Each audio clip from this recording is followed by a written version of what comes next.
Há algo profundamente inquietante nas imagens que circulam hoje pelas redes sociais.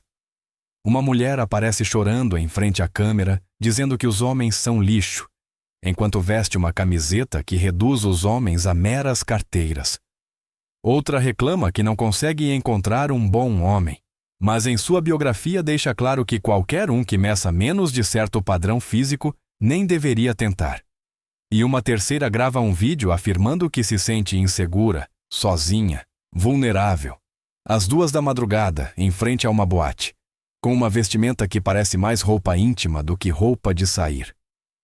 Essas cenas não são casos isolados, não são acidentes, são sintomas. Sintomas de algo maior, mais profundo e muito mais incômodo de aceitar. Porque o que estamos vendo já não é apenas incoerência individual, mas uma contradição coletiva que começou a se normalizar. Uma narrativa que, se não estivesse destruindo relações reais, poderia parecer uma sátira mal escrita. Aqui surge a pergunta que muitos pensam, mas poucos se atrevem a dizer em voz alta. Em que momento a responsabilidade pessoal se transformou em opressão e o uso de outros passou a ser chamado de empoderamento? Essa combinação de entitlement e mentalidade de vítima se infiltrou em cada canto do discurso moderno. Tudo se justifica, nada se assume. As consequências já não são o resultado de decisões próprias, mas provas de que o mundo inteiro conspira contra. O mais perturbador não é apenas a contradição, mas a segurança com que se defende. A câmera não é usada para refletir, mas para validar. Não se busca entender, mas ser aplaudido. E quanto mais extrema a postura, maior a atenção recebida. Neste teatro digital, a indignação se converte em moeda e o conflito em identidade. Este não é um ataque pessoal, nem uma generalização vazia.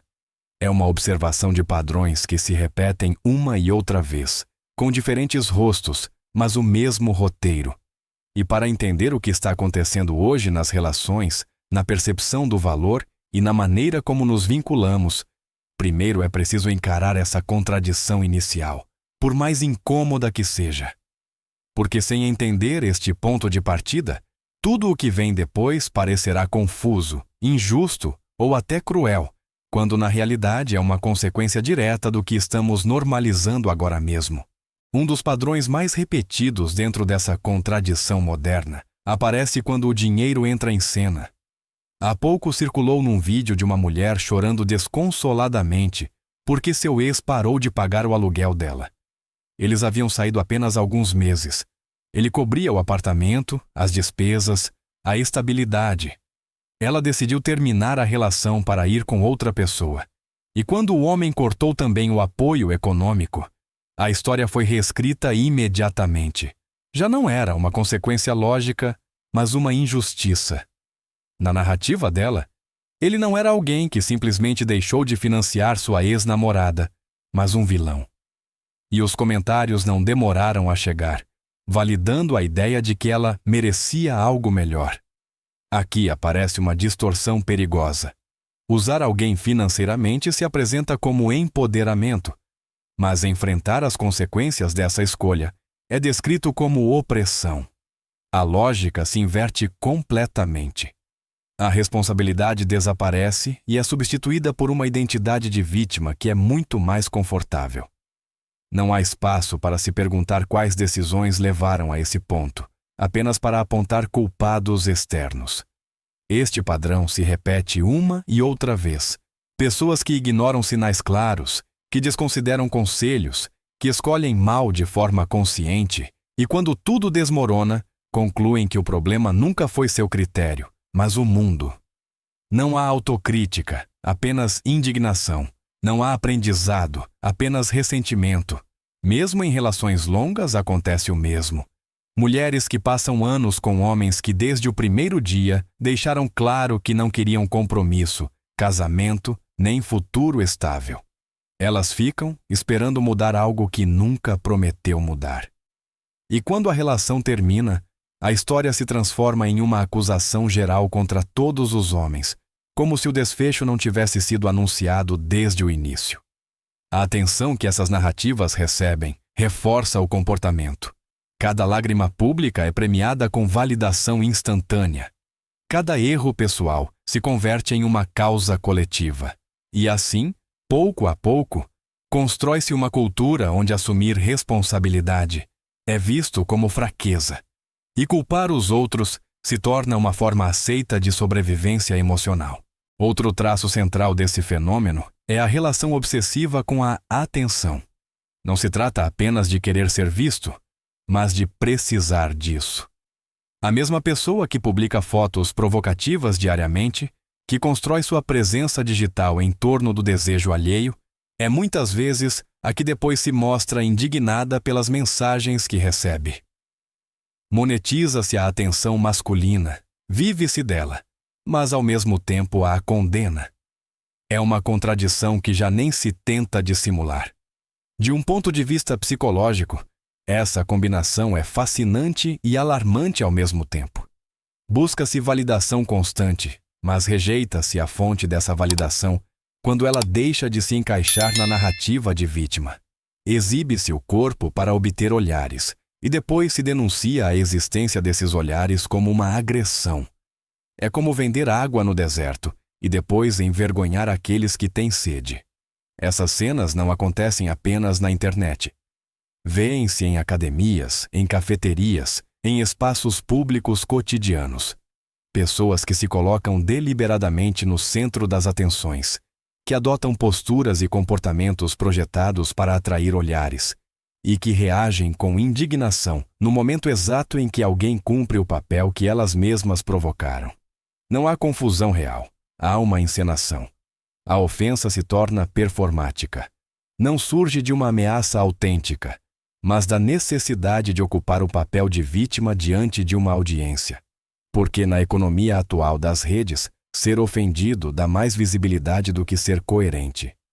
O conflito gera cliques, a indignação gera comentários. E cada interação reforça a ideia de que esse comportamento não é apenas aceitável, mas rentável. Assim se consolida uma dinâmica perigosa. Exige-se a atenção, obtém-se atenção e depois usa-se essa mesma atenção como prova de perseguição. O resultado não é maior segurança nem respeito, mas uma confusão constante entre desejo, validação e agressão. E enquanto essa contradição continuar sendo celebrada, continuará crescendo. A cena se repete com uma precisão quase coreografada. Em uma academia lotada, alguém escolhe o espaço mais visível, o mais movimentado, e começa a se alongar de uma forma que pouco tem a ver com treinar e muito com se exibir. A roupa não deixa nada para a imaginação. Cada movimento é calculado, e basta um olhar fugaz, um segundo de atenção alheia, para que o roteiro mude imediatamente. A reação não é introspectiva, é pública. A indignação é pronunciada em voz alta, forte o suficiente para que outros a ouçam. Por que não podemos existir sem que nos olhem? Pergunta-se, não ao vazio, mas a uma audiência imaginária. Aqui não há ingenuidade, há intenção. A sexualização não é imposta, é adotada de forma consciente e estratégica. Mas quando o resultado natural dessa exposição aparece, ela se transforma em uma acusação.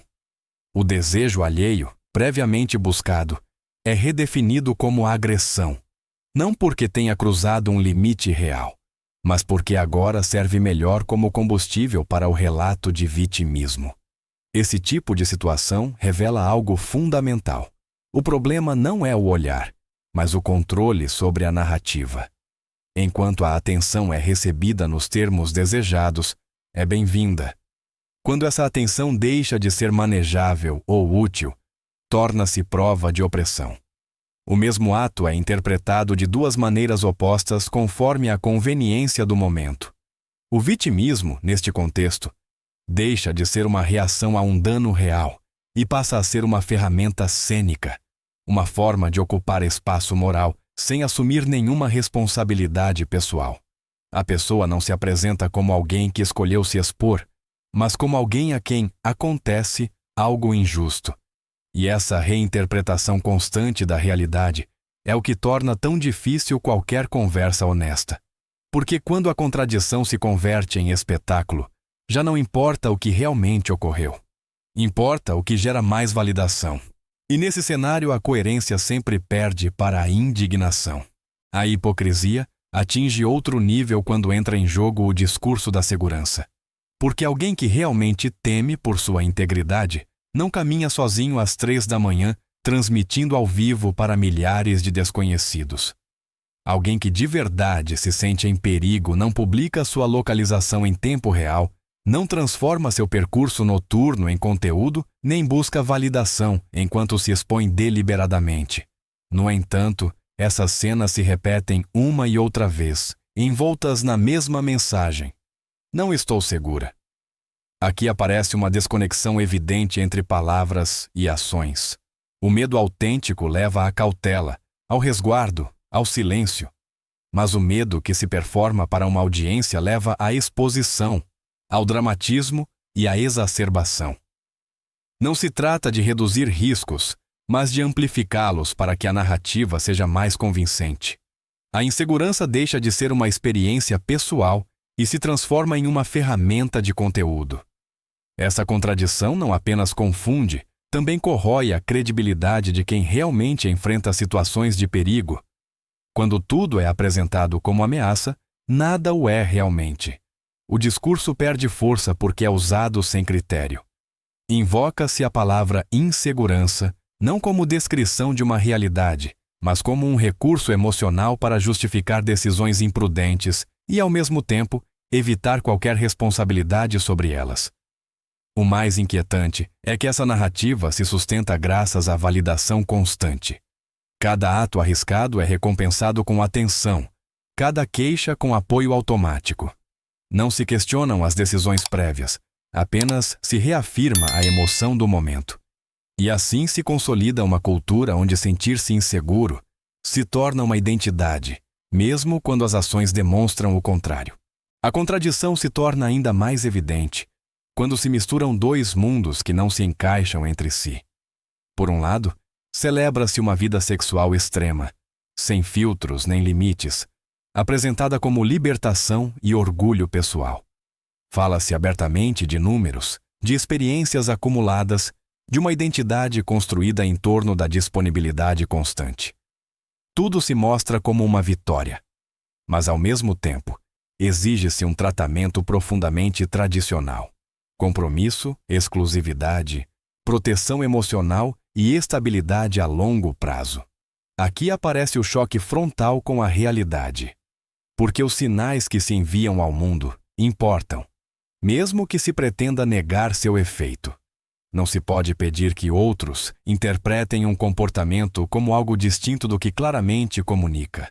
Quando alguém se apresenta como uma opção sem apego, sem seletividade e sem limites, é incoerente surpreender-se de que não seja percebido como material para uma relação estável. O mais chamativo é a indignação que surge quando essa expectativa não é cumprida. Não há reflexão sobre a mensagem que se projeta, apenas frustração porque os outros não reagem como se deseja. Quer-se ser celebrada por decisões que, ao mesmo tempo, se espera que não tenham nenhum impacto em como outros avaliam a possibilidade de compromisso. É uma tentativa de ter tudo sem aceitar nenhum custo. Essa tensão não se resolve atacando quem toma decisões racionais baseadas em sinais claros. Resolve-se aceitando que liberdade e consequência sempre andam de mãos dadas. Negar essa relação não empodera, apenas confunde, e quando a confusão se acumula, termina transformando-se em ressentimento contra quem simplesmente responde ao que lhes é mostrado. A partir daqui, a contradição adota uma forma mais agressiva. As mesmas pessoas que condenam os homens por terem preferências ou limites são, curiosamente, as que impõem as exigências mais extremas. A lista é longa e conhecida. Estatura perfeita, renda elevada, corpo trabalhado, segurança absoluta, sensibilidade emocional medida ao milímetro, firmeza sem dureza, tradição sem conservadorismo. Tudo ao mesmo tempo. Sem exceção. A pergunta inevitável é o que se oferece em troca. E a resposta, muitas vezes, é inquietantemente simples: existir. A mera presença se apresenta como suficiente. Qualquer expectativa recíproca é considerada uma ofensa. O desequilíbrio é tão evidente que é difícil não vê-lo, mas ainda assim é defendido com uma convicção surpreendente. Esse desprezo se estende especialmente ao homem comum, homens com trabalhos normais, essenciais, que sustentam a vida cotidiana da sociedade. Eletricistas, entregadores, técnicos, trabalhadores que mantêm as cidades funcionando. São olhados de cima, como se seu valor fosse inferior ao de alguém que vive da atenção digital ou de uma identidade cuidadosamente construída nas redes sociais. Aqui se produz uma distorção perigosa.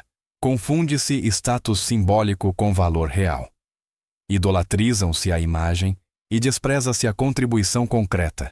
Exige-se estabilidade, mas ridiculariza-se quem a gera. Quer-se conforto, mas rejeita-se quem o torna possível. E quando essa incoerência é apontada, a resposta geralmente não é reflexão, mas ataque.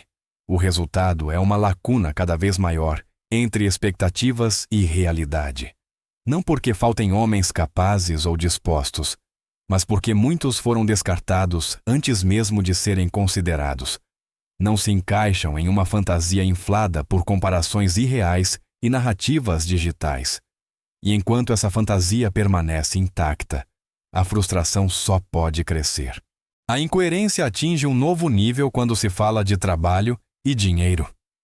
Aparece uma hierarquia artificial, onde certos empregos são considerados indignos, não por seu impacto real, mas por como são percebidos socialmente. Um homem que ganha bem com um ofício técnico, que paga suas contas, que possui uma casa e vive com estabilidade, é desconsiderado por alguém que mal consegue se sustentar economicamente, mas que se sente moralmente superior por ter um diploma ou uma identidade criativa. Aqui se instala uma ilusão perigosa.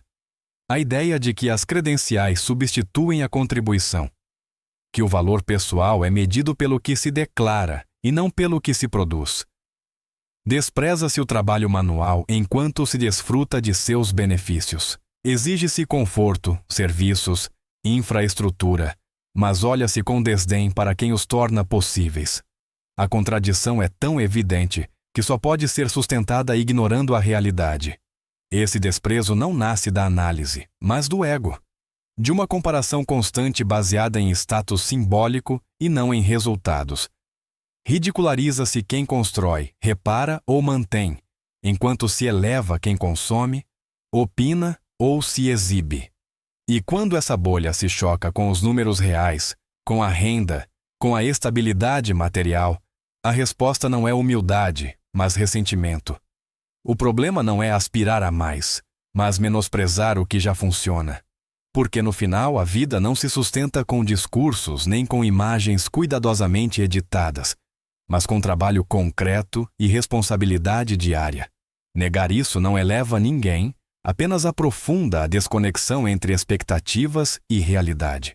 A partir deste ponto, o problema deixa de ser individual e se torna coletivo. A mentalidade de rebanho, amplificada pelas redes sociais, transforma a opinião alheia em sentença. Já não importa entender uma situação, basta repetir o slogan correto. Ataca-se sem contexto, acusa-se sem provas e destroem-se reputações seguindo a corrente do momento. Pensar por conta própria torna-se perigoso, discordar imperdoável. As pessoas adotam argumentos que não compreendem totalmente, mas que soam bem e se encaixam com a emoção dominante. Um tweet mal interpretado, um fragmento tirado de contexto, uma história incompleta bastam para desencadear uma avalanche. A verdade deixa de ser relevante quando o grupo já decidiu o que sentir. Nesse cenário, a indignação coletiva substitui o julgamento individual. Esse fenômeno cria uma ilusão de justiça que, na realidade, é profundamente arbitrária. Hoje, o alvo é um. Amanhã será outro. Ninguém está a salvo quando a lógica se subordina ao aplauso. E o mais inquietante é que aqueles que participam do linchamento raramente se perguntam sobre as consequências reais. O dano colateral é justificado em nome de uma causa abstrata que muda conforme a tendência do dia. Assim se consolida uma cultura onde o castigo precede a reflexão e a pertença ao grupo vale mais que a verdade. Nesse ambiente, assumir responsabilidade ou matizar uma postura não concede reconhecimento, concede o gritar mais alto. E quando a massa fala, a realidade costuma ficar enterrada sob o ruído. Neste ponto, a incoerência torna-se impossível de ignorar. Exige-se aceitação absoluta, mas apenas em uma direção.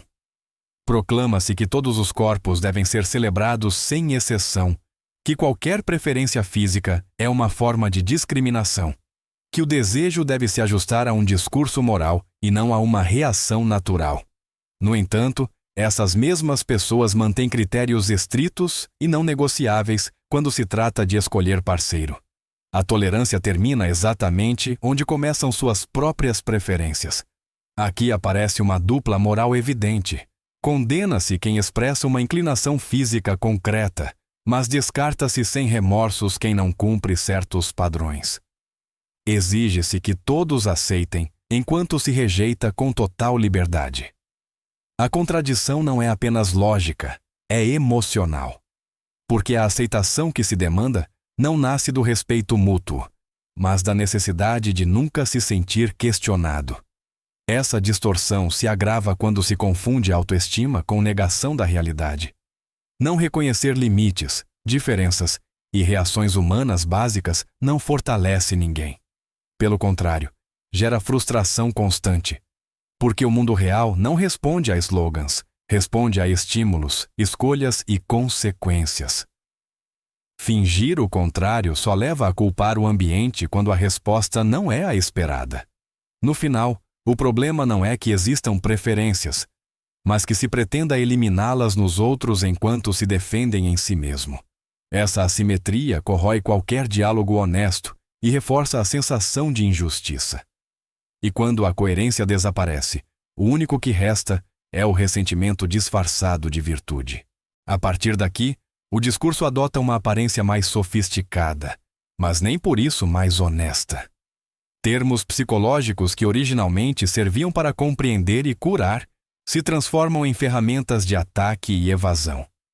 Palavras como gaslighting, manipulação emocional, abuso ou narcisismo são lançadas sem precisão, sem contexto e sem responsabilidade.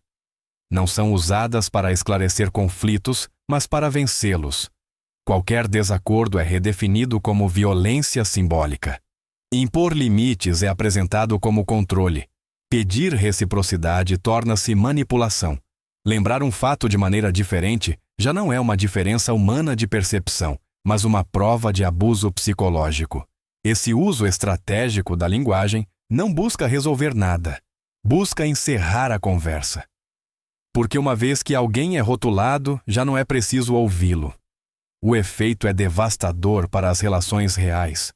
A comunicação honesta torna-se impossível quando cada palavra pode ser reinterpretada como uma agressão. A intenção deixa de importar. A complexidade humana é reduzida a slogans. E quem domina o vocabulário terapêutico obtém uma vantagem moral automática, mesmo quando age de má fé. Assim, a linguagem que deveria servir para compreender a dor acaba justificando a fuga constante da responsabilidade pessoal. Não se trata de curar, mas de vencer. Não se trata de entender, mas de impor um relato onde sempre há um culpado externo e uma vítima inquestionável. E enquanto esse padrão continuar se normalizando, o diálogo continuará sendo substituído por acusações que ninguém pode refutar sem ser condenado de antemão. Neste trecho, o padrão torna-se mais evidente e, ao mesmo tempo, mais difícil de aceitar. Muitas das acusações que são lançadas para fora não passam de projeções internas. Quem trai, assume que todos traem. Quem usa os outros por interesse econômico, conclui que todos fazem o mesmo. Quem mente habitualmente, desconfia de qualquer um que não confirme sua versão. A incapacidade de conceber que outros possam agir de maneira diferente revela mais sobre quem acusa do que sobre o acusado. Essa projeção constante cumpre uma função clara: proteger o ego. Se todos são iguais, então ninguém é responsável. Se o problema é universal, não é preciso mudar nada em nível pessoal. Assim, os próprios erros se diluem em uma narrativa coletiva, onde a disfunção se apresenta como norma. Não há espaço para a autocrítica, porque admiti-la implicaria reconhecer que as escolhas pessoais têm consequências reais. O ressentimento se alimenta precisamente dessa negação. Em vez de melhorar, competir ou crescer, tenta-se eliminar a concorrência. Atacam-se aqueles que mantêm sua aparência, que alcançam estabilidade, que são escolhidos. Ridicularizam-se as preferências alheias e exige-se que os padrões se adaptem a quem não quer se adaptar. É uma luta constante contra a realidade, disfarçada de justiça social. No fundo, essa dinâmica não busca equidade, mas alívio emocional. Mudar o mundo é mais fácil do que mudar a si mesmo. Mas enquanto essa ilusão se sustenta, as relações se deterioram, as oportunidades se reduzem e a frustração se acumula. Porque a realidade não negocia com narrativas, responde unicamente a ações. Aqui, a contradição atinge uma forma quase paradoxal. Proclama-se independência aos quatro ventos, repete-se como um mantra identitário, mas na prática exige-se apoio constante. Independente com ajuda masculina, forte com proteção alheia, bem-sucedida graças a recursos que não se reconhecem. A palavra é usada como escudo, não como descrição da realidade. A verdadeira independência não precisa ser anunciada. Não se publica, não se grita, não se utiliza como argumento moral. Simplesmente se exerce. No entanto, neste cenário, a independência se torna um rótulo que convive confortavelmente com a dependência prática. Exige-se apoio econômico, emocional e logístico, enquanto se mantém uma narrativa de autossuficiência absoluta. E quando essa incoerência é apontada, a reação não é reflexão, mas ataque. Essa dinâmica gera uma expectativa impossível para os outros. Quer-se receber sem dever nada, apoiar-se sem reconhecer o apoio, beneficiar-se sem admitir a dependência. O resultado é uma relação assimétrica, onde um contribui e o outro avalia, onde o esforço alheio é dado como certo e qualquer pedido de equilíbrio é interpretado como ameaça. A longo prazo, essa postura não fortalece ninguém, debilita os vínculos e corrói o respeito mútuo. Porque a independência real implica assumir custos, não apenas reivindicar direitos. Negar essa verdade pode sustentar uma imagem por um tempo, mas não constrói relações duradouras nem coerentes. Todo esse emaranhado de contradições não desmorona de repente. Não há uma explosão súbita nem um momento claro de ruptura. O que ocorre é um desgaste lento, silencioso, quase invisível no início. A atenção começa a diminuir. As opções se reduzem. As oportunidades que antes pareciam infinitas começam a se fechar uma por uma. E quando isso acontece, a reação geralmente não é introspectiva, mas defensiva. A narrativa se ajusta para evitar o impacto da realidade. Se as relações fracassam, não é por escolhas repetidas, mas por um sistema injusto. Se o interesse desaparece, não é por mudanças naturais, mas por uma conspiração social. Cada consequência é reinterpretada como uma agressão externa. A possibilidade de aceitar que o tempo passa, que as decisões pesam e que o mercado de relacionamentos responde a dinâmicas reais é descartada imediatamente. Esse colapso silencioso é especialmente cruel, porque não oferece um inimigo visível. Não há a quem culpar diretamente quando o telefone para de tocar, quando os encontros se tornam esporádicos ou quando as expectativas já não encontram resposta. E diante desse vazio, muitos redobram a aposta. Mais indignação, mais exigências, mais negação. Como se elevar o volume do discurso pudesse reverter uma realidade que já não houve. No entanto, As consequências não precisam de reconhecimento para existir. Acumulam-se com paciência implacável. E quanto mais são ignoradas, mais contundentes se tornam. Não porque haja castigo, mas porque há coerência entre causa e efeito. A tragédia não é que isso ocorra, mas que ocorra sem AP. No final deste percurso, resta uma verdade incômoda flutuando no ar. Nada do que vimos acontece por acaso.